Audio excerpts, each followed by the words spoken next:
എൻ്റെ പ്രിയപ്പെട്ട ദൈവമക്കളെ, ഇന്നലെ നാം യേശുവിൻ്റെ ജനനത്തെക്കുറിച്ച് യെശയ്യാ പ്രവചകൻ പ്രവചിച്ചത് എന്തെന്ന് കേൾക്കുകയും പഠിക്കുകയും ചെയ്തു.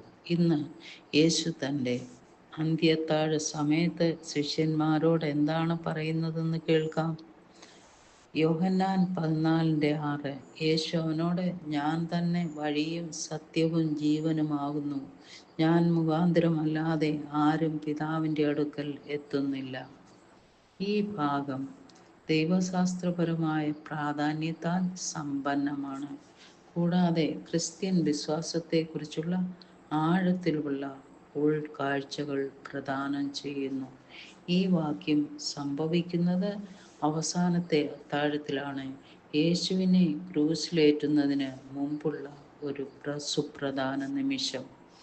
യേശു തൻ്റെ ആസന്നമായ വേർപാടിനെക്കുറിച്ച് അസ്വസ്ഥരും ആശയക്കുഴപ്പത്തിലുമായ തൻ്റെ ശിഷ്യന്മാരെ അഭിസംബോധന ചെയ്യുന്നു.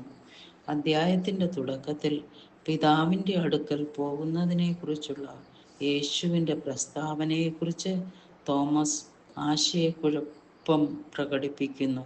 കർത്താവേ, നീ എവിടേക്ക് ആണ് പോകുന്നതെന്ന് ഞങ്ങൾക്കറിയില്ല. നമുക്ക് എങ്ങനെ വഴിയറിയാനാകും? കൃത്യമായി പറഞ്ഞാൽ കർത്താവിൻ്റെ വാക്കുകളുടെ അർത്ഥം തോമസിന് മനസ്സിലായില്ല.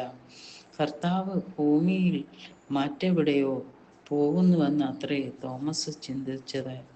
യേശുവിൻ്റെ പ്രതികരണം അവരുടെ അനിശ്ചിതത്വത്തെയും ഭയത്തെയും നേരിട്ട് അഭിസംബോധന ചെയ്യുന്നു. സ്വർഗത്തിലേക്കുള്ള വഴി നമ്മുടെ കർത്താവ് താൻ തന്നെയാണ്. അവൻ വഴികാട്ടിയല്ല, പ്രത്യുത വഴി തന്നെയാണ്. രക്ഷ ഒരു വ്യക്തിയിലാണ്. ആ വ്യക്തിയെ നിങ്ങളുടെ സ്വന്തമാക്കിയാൽ നിങ്ങൾക്ക് രക്ഷപ്പെടാനാകും. ക്രിസ്ത്യാനിത്വത്തിൻ്റെ അന്തഃസത്ത ക്രിസ്തുവാണ്. അനേക വഴികളിൽ ഒന്നല്ല ക്രിസ്തു. അവൻ ഏക വഴിയാണ്. അവൻ മുഖാന്തരമല്ലാതെ പിതാവിൻ്റെ അടുക്കൽ എത്തുവാൻ ആർക്കും കഴിയില്ല. സ്വർഗത്തിലേക്കുള്ള പ്രവേശന മാർഗം 10 കൽപ്പനയോ യേശു ക്രിസ്തു ഉപദേശിച്ച സ്വർണ്ണ പ്രമാണങ്ങളോ ആചാരങ്ങളോ സഭാംഗത്വമോ ഒന്നുമല്ല.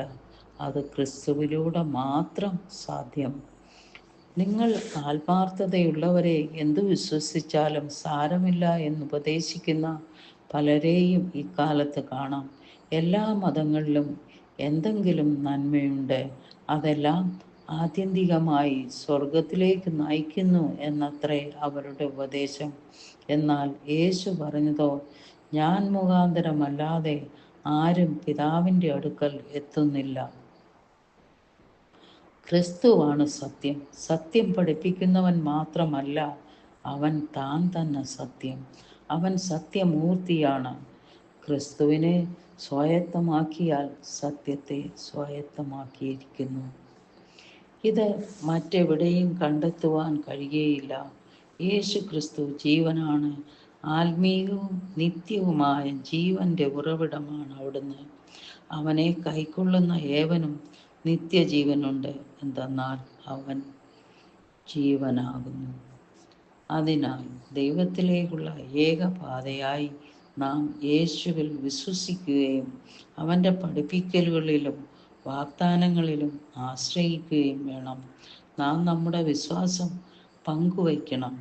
ദൈവത്തിലേക്കുള്ള യാത്രയിൽ യേശുവിൻ്റെ അതുല്യമായ പങ്ക് ആശ്രയവിനിമയം നടത്തണം. അവൻ നമ്മുടെ ജീവിതത്തിൽ സത്യമായി ഇരിക്കുന്നതിൻ്റെ അർത്ഥം എന്തെന്ന് പ്രതിഫലിപ്പിക്കുന്നു. സ്നേഹപിതാവേ, യേശുവാണ് നമ്മുടെ മാർഗം എന്ന് വിശ്വസിക്കാനും സങ്കീർണമായ ഈ ലോകത്തിനിടയിൽ ജീവിതത്തിനും സത്യത്തിനും വേണ്ടി യേശുവിൽ ആശ്രയിക്കുവാൻ ഞങ്ങളെ സഹായിക്കുകയും അനുഗ്രഹിക്കുകയും ചെയ്യണമേ. യേശുവിൻ്റെ നാമത്തിൽ തന്നെ ആമേൻ. ഇത് ഇഷ്ടപ്പെട്ടെങ്കിൽ ഒരു ലൈക്ക് ചെയ്യുകയും സബ്സ്ക്രൈബ് ചെയ്യുകയും ചെയ്യണമേ.